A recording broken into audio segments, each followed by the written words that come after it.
So we'll be looking at a couple of key things. Okay. What are the essential can't-miss legal and tax things, the nitty-gritty that you absolutely need to know as an NRI investor? Yeah, got to be careful with that. Big time, big time. And then how can you really make sure that your investment is protected and you're on the right path for some really strong returns?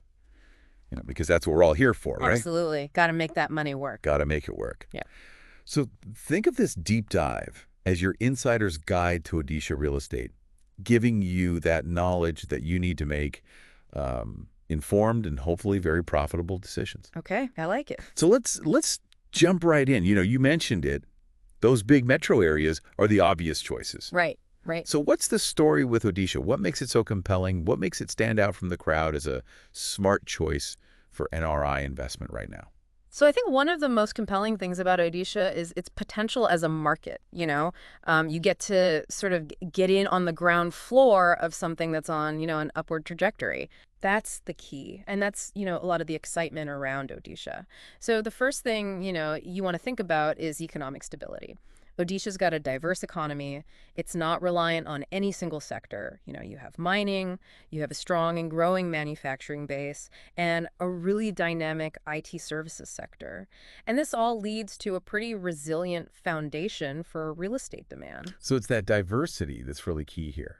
Right. I mean, think about it. You're not putting all your eggs in one basket. Yeah, yeah. And as an investor, that's kind of what you want. You want something that's a little more stable, a little more predictable, right? Absolutely.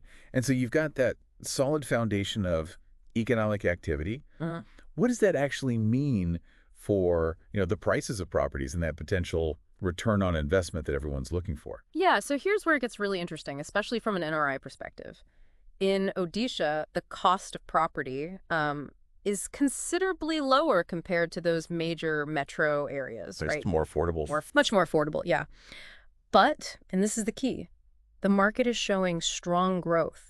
So that initial investment that you make, it has the potential to really appreciate over time. Got it. So it's about maximizing that initial investment. Right. And then sort of riding that wave of growth. Exactly. You're getting more bang for your buck, so to speak. You're getting more property for your money up front, and then you have the potential for those long-term gains as the market continues to rise. That makes sense. Yeah. Now, beyond just the pure economic side of things, we've talked about that diversity. Yeah. We've talked about the affordability and that potential for growth. What else is driving this? What else is fueling this potential in Odisha? You can't underestimate the appeal of Odisha's culture and its natural beauty. I mean, you've got places like Puri with those amazing beaches. Yeah, beautiful. And Pubanwas, which is just, steeped in history and heritage. They attract a lot of tourists. Yeah. And this growing tourism sector, it fuels everything, right? It drives infrastructure development, leads to better residential projects, and, it creates this positive feedback loop that makes Odisha a very potentially rewarding real estate hub. Okay, so we're seeing that, it's not just those pure economic factors, but there's this underlying appeal of the region itself. Absolutely. It all works together. That is contributing to that growth. Yeah. Okay, so I'm starting to see the potential here. Good, good. But let's face it, as an NRI, one of the things that can feel a bit daunting is the whole legal side Oh, yeah. of buying property in India. It can be a little bit of a maze. Yeah, it's a maze, exactly. Why? So what are the absolute must-know legal points that I need to wrap my head around to make sure I'm doing this right? Yeah, understanding the legal framework is, your first line of defense. You want to protect that investment. So the good news is when it comes to property ownership for NRIs, the general rule is pretty straightforward. You can freely purchase residential and commercial properties. Okay, that's good. But there's a catch, right? Agricultural land, farmhouses, plantation properties, those usually require special permissions. Okay, so if I'm thinking about, maybe a nice little farmhouse or some land, Yeah, that's where I need to be extra careful. exactly. Different set of rules. Got it. Yeah. So apartment building, office space, generally pretty straightforward. But if I'm going rural, I need to do my homework. Absolutely. Another important thing to remember, all your transactions, they have to be done in Indian rupees. INR, exactly. And they have to go through the proper channels, your NRE or NRO accounts. Okay, so making sure that money's flowing through the right accounts, the right currency. Yep. Compliance is key. Compliance is key. Now, one of the things that can be a bit scary is, you see a property, it looks great in the pictures, But how do you know that it's legally sound? right? How do you know you're not getting into any trouble? Exactly. So we get to what we call title verification and legal due diligence. Due diligence, yeah. This is essential. You need to be absolutely sure that the property has a clear title Yeah. and that there aren't any legal disputes hanging over it. Got it. So you're checking for anything like loans tied to the property, any mortgages, any kind of government approvals that might be missing. It's all about peace of mind, right? And how do I do that from, thousands of miles away? That's where you need to bring in the experts. Okay. You need a good local legal expert who knows the ins and outs of property law in Odisha. Yeah. They can look at all the documents, do those title searches, and really be your eyes and ears on the ground. Be your advocate? Exactly. They're your advocate. They protect you from those potential legal headaches down the road. That makes a lot of sense. Now let's talk about taxes. Ah, yes, taxes, everyone's favorite topic. All right. It can be a bit of a minefield, especially for NRIs. Yeah. So break it down for us. What are the key tax things I need to be aware of when I'm investing in real estate in Odisha? Okay, so first up, you've got capital gains tax. Now, if you decide to sell your property later on and you make a profit, that profit, well, it's probably going to be subject to long-term capital gains tax. That's currently sitting at around 20%. Okay, 20%. So that's something to keep in mind. But there's a silver lining, right? There's this thing called indexation. Okay. What indexation does is it basically adjusts the original price you paid for the property to account for inflation. So you end up paying tax on the real gain, not just the nominal increase in value. Makes a big difference. So it's factoring in how much the value of money has changed over time? Exactly. So you're not being penalized for inflation. Okay, so we've got capital gains if I'm selling. What if I'm thinking about renting out the property?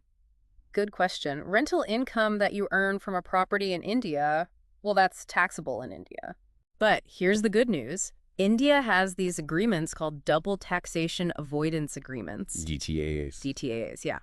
They have these agreements with many countries, and they're designed to prevent you from being taxed on the same income twice. Okay, because that wouldn't be fair. Not fair at all, right? So it's important to find out the specifics of the DTAA between India and your country of residence. That'll tell you exactly what your tax obligations are. So avoiding that double taxation situation. Absolutely crucial. Okay, are there any other tax-related things I need to be aware of, kind of traps to avoid? Okay, there's one more important thing. It's called tax deducted at source, or TDS. TDS. Yeah. Now, when you, as an NRI, sell a property in India, the buyer, they have to deduct a certain percentage of the sale price as TDS. Okay. And that gets paid directly to the government. And that rate, it can be anywhere from 20% to 30%. Wow, okay. It depends on things like how long you've owned the property, the value of the transaction. Now, the good news is you can apply for a tax exemption certificate. If you get that, it can lower the TDS rate. So that's something to look into. Yeah. But, the big takeaway here, just like with the legal stuff, you need to talk to the experts. You need a real estate lawyer and a tax advisor who specialize in NRI property laws. They'll make sure everything's done right. They're your team. They're your A-team. Absolutely. They're essential. Okay, so we've got a better understanding of why Odisha is attractive, right? Yeah. We've covered the legal and tax essentials, the things that could trip you up. The must-knows. Now let's get strategic. Let's talk about how NRIs, like me, like our listeners, can really make the most of their real estate investments in Odisha. What are those smart strategies? How do we maximize returns? Okay, so one of the biggest advantages NRIs have is the currency exchange rate. Oh, yeah, that's a big one. The rupee, right now, its exchange rate against currencies like the US dollar, the British pound, the UAE dirham, it's quite favorable for NRIs. It means your money goes further in India. So my dollars, my pounds, they're worth more in Odisha right now. Exactly. That favorable exchange rate, it boosts your purchasing power.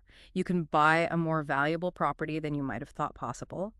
And as prices appreciate, that initial boost just amplifies your returns. So it's not just about the local market conditions. It's about this global financial landscape as well. Right. You have to think globally. Okay. Now, when I'm thinking about types of properties, what should I be looking at in Odisha? What are the options? Okay, so if you're looking for long-term capital appreciation and steady rental income, residential properties in those main urban areas like Bhubaneswar, Cuttack, Puri, those are good options. Solid choices. Solid choices, yeah. Those cities are seeing a lot of demand for housing. Okay, makes sense. And for those who are maybe a little bit more risk tolerant and looking for potentially higher returns, commercial real estate like office spaces and retail units, they can offer higher rental yields. So if I'm thinking about, setting up shop, maybe a business, Yeah, or just investing in the space. that's something to consider. Exactly. And as Odisha's economy grows, those commercial spaces, they're going to be in high demand. Okay, so it sounds like, residential for steady growth, rental income, Uh-huh. commercial, maybe a bit more risk, but potentially bigger returns. Right. It depends on your appetite for risk. It's all about aligning it with your goals. Now, as an NRI, one of the things that can be a little tricky is staying on top of things. Yeah, you're not there on the ground. What's happening in the market, what's changing. So what are some tips for staying ahead of the curve, staying informed? You have to be proactive. Okay. You need to keep an eye on things like the RBI guidelines for NRI property transactions. The Reserve Bank of India. Yeah, exactly. Look at what's happening with special economic zones, those SEZs in Odisha, and see how those are impacting property values. And keep track of the progress of smart city initiatives. So it's about doing your homework, really understanding those bigger forces that are shaping the market. Yeah, it's not just about picking a property, it's about understanding the context. Okay, now let's get practical. A big concern for NRIs is managing a property from afar. Right. It can seem daunting. You're not there on the ground, you're thousands of miles away. What are some smart strategies for dealing with that? Technology is your friend. Okay. Use virtual property tours. Yeah, those are great. You can get a really good feel for a property without having to fly over immediately. Yeah, saves you a trip. Look for developers and legal professionals who offer digital contracts, e-signatures. It streamlines the whole process. So it's about embracing those digital tools. Exactly. And when it comes to ongoing management, consider professional property management services. There are great companies in Odisha that specialize in handling everything for non-resident landlords. So they handle tenants, maintenance, all of that. Exactly. It takes a huge weight off your shoulders. Makes a lot of sense. Now, we've talked a lot about those main cities, Bhubaneswar, Cuttack, Puri. But earlier you mentioned Jharsuguda. Yeah, that's one to watch. What's the story there? Why is it worth highlighting for NRI investors? Jharsuguda is really interesting. It's one of those rapidly developing areas. It's got a lot of potential, especially for those who are looking for something beyond those established cities. And what's driving it? It's industrial growth. You've got companies like Vedanta and NTPC setting up shop there. Big players. Big players, yeah. And they're bringing in a lot of people. That's creating a huge demand for housing. So it's like industry is fueling the real estate boom. Exactly. And Jharsuguda has good connectivity. It's got an airport, good rail and road networks. It's well positioned for future growth. And property values there, they've been on the rise. So is it fair to say that, for NRIs who are thinking long-term, who are maybe comfortable with a bit more risk, Jharsuguda could be a really interesting option? Yeah, alongside those established cities, it's definitely one to consider. And especially for NRIs, the development happening around the airport enclave in Jharsuguda it's really a hot spot. The airport enclave. Yeah, great connectivity, planned infrastructure. It's prime investment territory. Okay, we've covered a lot of ground today. Yeah. Odisha's real estate landscape, the legal stuff, the tax stuff, strategies for maximizing returns.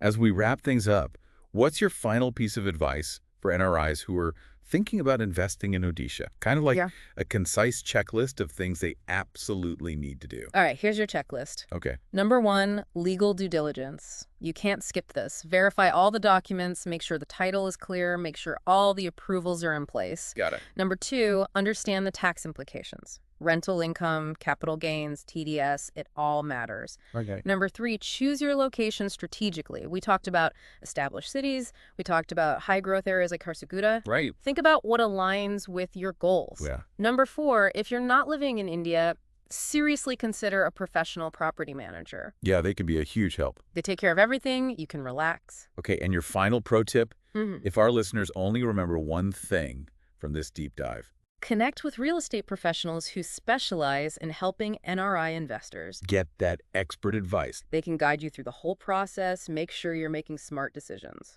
Okay, that's great advice. So, to sum up our deep dive, we've seen that Odisha has a lot to offer NRI investors. Affordability, that potential for growth, a rich cultural scene. Right. By understanding those legal and tax essentials, using those smart investment strategies, and considering both those established and emerging markets like Bhubaneswar, Cuttack, and that exciting Jharsuguda, especially the airport enclave area. Yeah. NRIs can really position themselves for success in this market. And hopefully this deep dive has given everyone a good starting point. Exactly. And if this has sparked your interest, Yeah. if you have any more questions, reach out to those real estate experts we talked about. They're there to help. The Odisha real estate market, it's had a lot of promise for NRIs, and we encourage you to explore it. We might even do another deep dive in the future. Yeah, we could go deeper. Maybe look at specific areas, talk about, those financial transactions, all the details. That's a good idea. But until then, we wish you all happy and successful investing. Best of luck out there. Thanks for joining us on the Deep Dive. It's been a pleasure.